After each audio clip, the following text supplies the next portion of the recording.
দুর্নীতিগ্রস্ত পুলিশ অফিসাররা নিজেদের ইউনিফর্মের অপব্যবহার করছে। আমাদের তাদের হাতে নাতে ধরতে হবে। এই মিশনে আমার আপনাদের সমর্থন প্রয়োজন। রাত ঠিক 12টার ঘন সময় ছিল। শহরের সর্বোচ্চ প্রশাসনিক কর্মকর্তা জেলা ম্যাজিস্ট্রেট ডিএম অঞ্জলি ভার্মা একটি জরুরি মিটিং থেকে নিজের সরকারি বাসভবনের দিকে ফিরেছিলেন। চারদিকে গভীর নীরবতা ছিল এবং রাস্তায় একেবারে শুনশান নীরবতা ছড়িয়ে পড়েছিল। অঞ্জলি হালকা একটা ভয় অনুভব করছিলেন। ভয়ের চোটে তিনি নিজের গাড়ির গতি বাড়িয়ে দিয়েছিলেন। হঠাৎই তার গাড়ি মাঝ রাস্তায় বন্ধ হয়ে গেল। অঞ্জলি সঙ্গে সঙ্গে গাড়ি আবার চালু করার সর্বোচ্চ চেষ্টা করলেন, কিন্তু কোনো লাভ হলো না। গাড়ির ইঞ্জিন খারাপ হয়ে গিয়েছিল এবং সেটি একটুও নড়ছিল না। তিনি গাড়ি থেকে নেমে দেখতে লাগলেন আসলে কি হয়েছে। তার মনে হলো হয়তো ইঞ্জিনে কোনো যান্ত্রিক ত্রুটি এসেছে, যার কারণে গাড়ি স্টার্ট হচ্ছে না। নানা রকম চেষ্টা সত্ত্বেও যখন গাড়ি চালু হলো না, তখন তিনি ভাবলেন এখন বাবাকে ফোন করে সাহায্যের জন্য ডাকি। তিনি সঙ্গে সঙ্গে নিজের মোবাইল বের করলেন, কিন্তু কল করার চেষ্টা করতেই দেখলেন এখানে তো একেবারেই নেটওয়ার্ক নেই। এটা দেখে তিনি ভীষণভাবে ঘাবড়ে গেলেন। মনে প্রশ্ন এলো, এখন আমি কি করব? না তো গাড়ি চালু হচ্ছে, না এখানে কারোর সঙ্গে যোগাযোগ করার মতো নেটওয়ার্ক আছে। আমি এখন বাড়ি কিভাবে যাব? তবুও তিনি হাল ছাড়লেন না। ভাবলেন বাড়ি হয়তো এখান থেকে খুব বেশি দূরে নয়, যেভাবেই হোক আমাকে এখান থেকে পায়ে হেঁটেই বেরোতে হবে। এটা ভেবেই তিনি ধীরে ধীরে সামনে হাঁটতে শুরু করলেন। তিনি একটু এগোতেই দূর থেকে কয়েকটি গাড়ির হেডলাইটের আলো দেখতে পেলেন। এতে তার একটু স্বস্তি হলো যে অন্তত কারো না কারোর সঙ্গে দেখা হবে, যার কাছ থেকে সাহায্য চাওয়া যেতে পারে। তিনি ধীরে ধীরে সেই আলোর দিকেই এগোতে লাগলেন। যখন তিনি গাড়িগুলোর কাছে পৌঁছালেন, দেখলেন সেখানে 2-3 জন আরক্ষী পুলিশ সিপাহী মাটিতে বসে মদের বোতল খুলে রেখেছে। তারা মদ খাচ্ছিল এবং মাটিতে বসে তাস খেলছিল। তাদের পাশে তাসের বেশ কয়েকটি গাড্ডি পড়েছিল। এটা দেখে ডিএম অঞ্জলি ভার্মার ভীষণ রাগ হলো। তিনি সঙ্গে সঙ্গে ওই আরক্ষীদের কাছে গিয়ে খুবই কড়া গলায় বললেন, তোমরা সবাই এখানে কি করছো? ইউনিফর্ম গায়ে দিয়ে এখন তোমাদের কাজ নাকি মাঝ রাস্তায় বসে মদ খাওয়া? তোমরা আসলে কে? আইন ভাঙার লোক না আইন মানার লোক? যদি তোমরাই এসব করো তাহলে জনগণ কি করবে? এই ইউনিফর্ম তোমাদের একদমই মানায় না, বুঝলে? এক আরক্ষী জোরে হেসে বলল, আরে ম্যাডাম, এত বেশি জ্ঞান দিও না, বুঝলে? তোমার মতো ঠোঁট থেকে এই ভারী ভারী কথা ভালো লাগে না। আমাদের সঙ্গে বসে পড়ো, একটু মজামস্তি করে নাও। শেষ পর্যন্ত এত রাতে তুমি হুসনের পরী কোথা থেকে চলে আসছো? একবার আমাদের দিকেও তাকিয়ে দেখো, আমরাও তো তোমার দিবানা। এটা শুনে অঞ্জলি ভার্মার রাগ আরও বেড়ে গেল, কিন্তু নিজেকে সামলে নিয়ে তিনি বললেন, দেখো, আমার প্রশ্নের উত্তর দাও। তোমরা এখানে মদ খাচ্ছ কেন? সরকার মদবন্দি চালু করেছে, আর তোমরা যারা আইনের রক্ষক তারাই আইন ভাঙছ। তোমাদের লজ্জা করে বা? এই ইউনিফর্ম পরার তোমাদের কোনো অধিকার নেই, বুঝলে? এতটা শুনতেই এক আরক্ষী অঞ্জলি ভার্মার হাত ধরে তাকে নিজের দিকে টেনে নিয়ে বলল, আরে ম্যাডাম, আমাদের জ্ঞান দিও না। আমরা জানি আমাদের কি করতে হবে। ওইসব ছেড়ে দাও। আজ তো তোমাকে আমাদের সঙ্গে এই মদ খেতেই হবে। একটু খুশি হয়ে যাও, মজা লাগবে। তোমাকে না দেখে এখন আমাদের থেকে থাকাই যাচ্ছে না। প্লিজ একবার আমাদের খুশি করে দাও, আমার জান। এই কথা শুনতেই অঞ্জলি ভার্মার ধৈর্য ভেঙে গেল। তিনি নিজের রাগ আর সামলাতে পারলেন না এবং এটি জোরালো চড় সেই আরক্ষীর গালে কষিয়ে দিলেন। রাগে বললেন, তোমরা এই ইউনিফর্মের লায়েক নও। এখন দেখো আমি কি করি। এই ইউনিফর্ম তোমাদের এমনি দেওয়া হয়নি, এটা জনগণের সেবা করার জন্য দেওয়া হয়েছে, যাতে তোমরা দেশের রক্ষা করো। কিন্তু তোমরা জনগণের সেবা কি করবে যখন তোমরাই ভেতরে ভেতরে এতটা নষ্ট হয়ে গেছো? তোমরা জনগণকে কিভাবে ঠিক করবে? তখনই আরেক আরক্ষী অঞ্জলিকে জোরে টেনে নিয়ে রাগে বলল, তোমরা কি দেখছো? একে ধরো, আজ একে শিক্ষা দিতেই হবে। খুব বেশি দেমাক দেখাচ্ছে, পুলিশের সঙ্গে পাঙ্গা নিচ্ছে। এখনই একে দেখাই আইনের শক্তি কাকে বলে।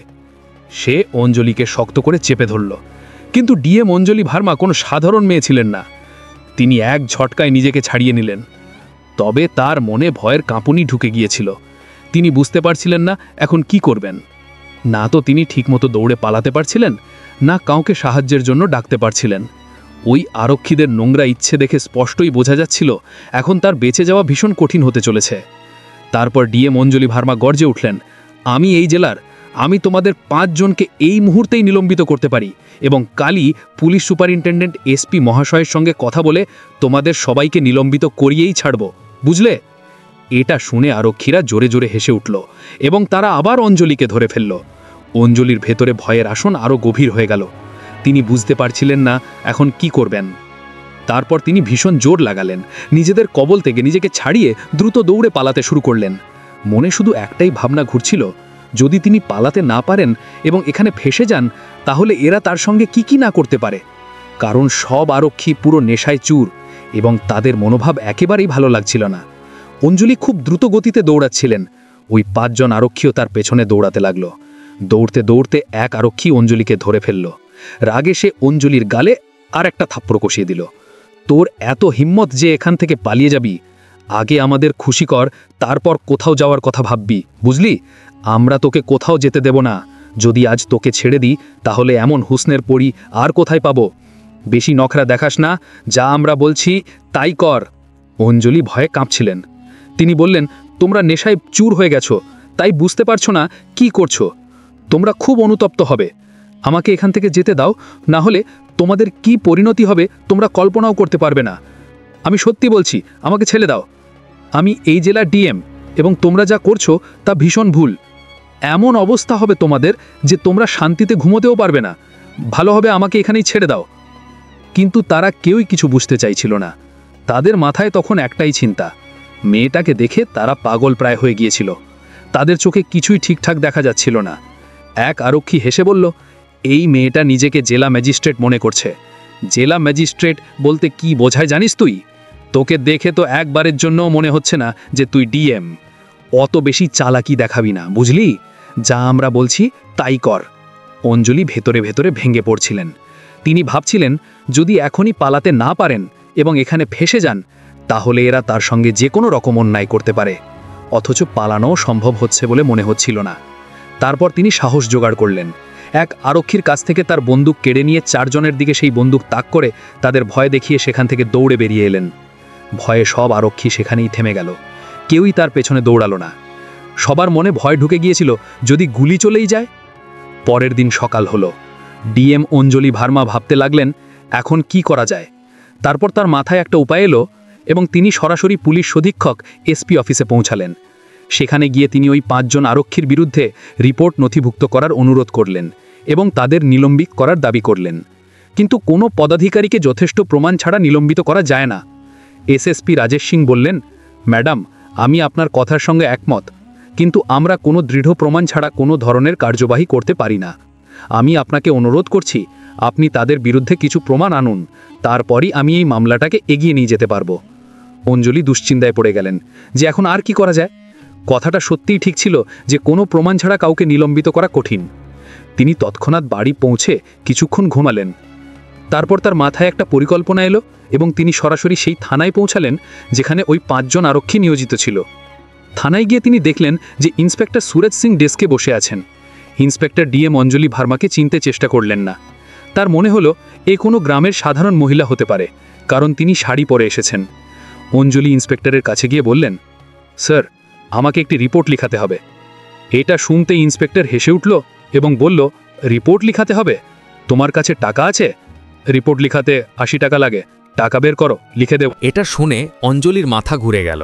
তিনি বুঝে গেলেন যে এই ইন্সপেক্টরও ঠিক ততটাই গুনাহাগার যতটা সেই আরক্ষীরা। সে বিন্দুমাত্র লজ্জা না করে ঘুষ চাইছে। তখন অঞ্জলি কড়া গলায় বললেন, স্যার, আমাদের আইন শেখাবেন না। আইনে কোথাও লেখা নেই যে রিপোর্ট লিখাতে টাকা লাগে। আপনি আমাদের কাছে ঘুষ চাইছেন এবং আমরা টাকা দেব না। আপনার কাজ যা সেটা করুন, আমাকে রিপোর্ট লিখাতে হবে, তাড়াতাড়ি লিখুন। এটা শুনে ইন্সপেক্টর ভীষণ রেগে গেল এবং বলল, এই মেয়েটা আমার সামনে জবান চালাচ্ছে। বেশি দেমাগ দেখাস না এবং টাকা দে, না হলে এখানে কোনো রিপোর্ট লেখা হবে না। বড় এসেছে রিপোর্ট লিখাতে, বের হয়ে যায় এখান থেকে, নালে ধাক্কা মেরে বের করে দেব। অঞ্জলি বর্মা খুব বেশি রেগে গেলেন। তিনি রাগে বললেন, দেখুন ইন্সপেক্টর, আপনি আমাকে চেনেন না যে আমি কে। সীমার মধ্যে থেকে কথা বলুন, বুঝলেন? আমি আইন খুব ভালোভাবে জানি, তাই আমাকে এইসব শেখাবেন না যে আমাকে কি করতে হবে। আমি এখানে রিপোর্ট লিখাতে এসেছি এবং রিপোর্ট লিখিয়ে তবেই ফিরে যাব, বুঝলেন? এক্ষুনি আমার রিপোর্ট লিখুন। এই সময় অঞ্জলির চোখ গিয়ে পড়ল এক আরক্ষীর ওপর। সেই একই আরক্ষী যে রাতের ওই 5 জনের মধ্যে একজন ছিল। অঞ্জলির রাগে ইন্সপেক্টরকে বললেন, আপনাকে কি জানা আছে আপনার থানায় কি চলছে? এখন আপনাকেও এবং এই আরক্ষীদেরও নিলম্বিত করাতে হবে। এই পুরো থানাকে পরিষ্কার করতে হবে। আপনারা কেউ এই ইউনিফর্মের লায়েক নন। আমি আপনাদের সবাইকে নিলম্বিত করিয়ে তবেই ছাড়ব। এটা শুনে ইন্সপেক্টর ঘাবড়ে গেল, কিন্তু তবুও সে দেমাগ দেখিয়ে বলল, আরে মেয়ে, তুই কে আর কী সব বকবক করছিস? বেশি চালাকি করিস না, বুঝলি? না হলে এত মারবো যে বাড়ি পর্যন্ত হেঁটে যেতে পারবি না। এখান থেকে বেরিয়ে যা, না হলে ধাক্কা মেরে বের করে দেব। আমার রাগ বাড়াস না, বুঝলি? এটা শুনে ডিএম অঞ্জলি বর্মা রাগে লাল হয়ে গেলেন। তিনি নিজের পার্স থেকে পরিচয়পত্র আর আইডি কার্ড বের করে ইন্সপেক্টরের সামনে রেখে দিলেন। ইন্সপেক্টর যখন পরিচয়পত্র দেখল, তার চোখ বিস্ফোরিত হয়ে উঠল এবং মুখ ফ্যাকাশে হয়ে গেল। সে ভয়ের সঙ্গে সঙ্গে দাঁড়িয়ে পড়ল এবং হাত জোড় করে বলল, ম্যাডাম, আমাকে মাফ করে দিন। আমি জানতাম না যে আপনি এই জেলার ডিএম। সরি ম্যাডাম, বলুন আপনাকে কার বিরুদ্ধে রিপোর্ট লিখাতে হবে? আমি এক্ষুনি রিপোর্ট লিখে দিচ্ছি। এটা শুনে অঞ্জলি বর্মার রাগ আরও বেড়ে গেল। তিনি কড়া গলায় বললেন, তোমরা সাধারণ জনগণের সঙ্গে ঠিক এমনই আচরণ করো, তাই না? এখন আমি দেখাবো যে আইনের শক্তি আসলে কি। এই ইউনিফর্ম তোমাদের দেওয়া হয়েছে জনগণের সেবা করার জন্য, কিন্তু তোমরা এই ইউনিফর্মের নাম করে জনগণকে লুটছো, ভুল কাজ করছো। এই ইউনিফর্ম তোমাদের কোনোভাবেই মানায় না। তারপর তিনি নিজের পরিচয়পত্র তুলে নিলেন এবং রাগে বললেন, এখন কাল তোমাদের ভাগ্য নির্ধারিত হবে, তোমরা সবাই প্রস্তুত থেকো। এটা বলে অঞ্জলি বর্মা থানার বাইরে বেরিয়ে এলেন এবং সরাসরি এসপি মহাশয়ের কাছে গিয়ে কথা বললেন। এসপি রাজেশ সিং বললেন, ম্যাডাম, থানায় অবশ্যই সিসিটিভি ক্যামেরা লাগানো থাকবে। যদি আমরা সেই ফুটেজ দেখে নিই তাহলে স্পষ্ট হয়ে যাবে যে ইন্সপেক্টর আসলে আপনার সঙ্গে কি করেছে। দুজনেই সঙ্গে সঙ্গে থানায় পৌঁছালেন এবং সেখানে থাকা সিসিটিভি ক্যামেরাগুলোর ফুটেজ পরীক্ষা করা শুরু করলেন। সিসিটিভি ফুটেজে পরিষ্কার দেখা যাচ্ছিল যে ইন্সপেক্টর কিভাবে ডিএম অঞ্জলি বর্মার সঙ্গে বেয়াদবি করছিল। এখন প্রমাণ একদম পাকা এবং ডিএম ম্যাডাম নিজেও প্রত্যক্ষ গুহা ছিলেন। তারপর এসপি মহাশয় রিপোর্ট তৈরি করলেন এবং মামলা কোর্ট পর্যন্ত নিয়ে গেলেন, যাতে এই ঘটনা সবার সামনে আসতে পারে এবং ভবিষ্যতে কোনো মানুষ, সে ইউনিফর্মে হোক বা সাধারণ নাগরিক, ভুল কাজ করার আগে 100 বার চিন্তা করে। পরের দিন সকাল 10টায় কোর্টে এই মামলার শুনানি শুরু হলো। বাইরে কোর্টের গেটে মিডিয়া আর লোকজনের ভিড় লেগেছিল। প্রত্যেকের মুখে একটাই কথা, আজ ডিএম অঞ্জলি বর্মার কেসের ফয়সালা হতে চলেছে। কেউ বলছিল, দেখা যাক এবার কত বড় বড় অফিসারদের শাস্তি হয়। আবার কেউ বলছিল, পুলিশওয়ালারা তো সব সময়ের মতোই বেঁচে যাবে। কিন্তু এবার মামলা আলাদা ছিল। এবার সামনে কোনো সাধারণ একজন না থেকে জেলার জেলাধিকারিক নিজেই দাঁড়িয়েছিলেন, যিনি নিজেরই সিস্টেমের বিরুদ্ধে আওয়াজ তুলেছিলেন। কোর্টের ভেতরও গম্ভীর পরিবেশ ছিল। বিচারক সাহেব নিজের বেঞ্চে বসেছিলেন। সামনে সরকারি উকিল আর অন্যদিকে প্রতিরক্ষা পক্ষের আইনজীবী, আর পিছনের সিটে বসেছিল সেই সব আরক্ষী আর ইন্সপেক্টর যাদের ওপর অভিযোগ ছিল। সবার চেহারায় ভয়ের ছাপ স্পষ্ট দেখা যাচ্ছিল। বিচারক বললেন, মামলা অঞ্জলি বর্মা বনাম রাজ্য পুলিশ বিভাগ, শুনানি শুরু কি জাতি হ্যায়। সরকারি উকিল দাঁড়িয়ে বললেন, মাই লর্ড, এই মামলা শুধু একটি মহিলা অফিসারের সঙ্গে বেয়াদবির বিষয় নয়। এটা সেই সিস্টেমের সত্যতা যেখানে ক্ষমতার নেশায় কিছু মানুষ ভুলে যায় যে আইন বলতে কি বোঝায়। আমাদের কাছে সিসিটিভি ফুটেজ, অডিও রেকর্ডিং আর গোহা সবই রয়েছে। তিনি সিসিটিভি ফুটেজ দেখালেন। স্ক্রিনে স্পষ্ট দেখা যাচ্ছিল যে ইন্সপেক্টর কিভাবে ডিএম ম্যাডামকে একজন সাধারণ মহিলা মনে করে রিপোর্ট লিখতে অস্বীকার করছে, ঘুষ চাইছে এবং বেয়াদবি করছে। পুরো কোর্ট হল কিছুক্ষণের জন্য একেবারে চুপ হয়ে গেল। অঞ্জলি বর্মার চোখে পানি এসে গেল, কিন্তু তার মুখ এখনও শক্ত ছিল। মাচাপক্ষের উকিল দাঁড়িয়ে বলল, মাই লর্ড, সব একটা ভুল বোঝাবুঝির ফল। আমার মক্কেলদের কোনো খারাপ ইরাদা ছিল না, তারা শুধু আদেশগুলো নিয়ে একটু উলহাজনে ছিল। বিচারক মাঝখানে বাধা দিয়ে বললেন, আদেশগুলো নিয়ে যদি উলহাজন থাকে, তার মানে কি বেয়াদবি আর একজন মহিলা অফিসারের অপমান হতে পারে? পুলিশ ইউনিফর্ম পরে যে কেউ গিয়ে এইসব করতে পারে? উকিল চুপ হয়ে গেল। পুরো কোর্ট হল একেবারে নিস্তব্ধ হয়ে গেল। তারপর অঞ্জলি বর্মাকে কাঠগড়ায় ডাকা হলো। তিনি উঠে দাঁড়িয়ে ধীরে গলায় বললেন, মাই লর্ড, আমি কারো সঙ্গে কোনো বদলা নিতে চাই না।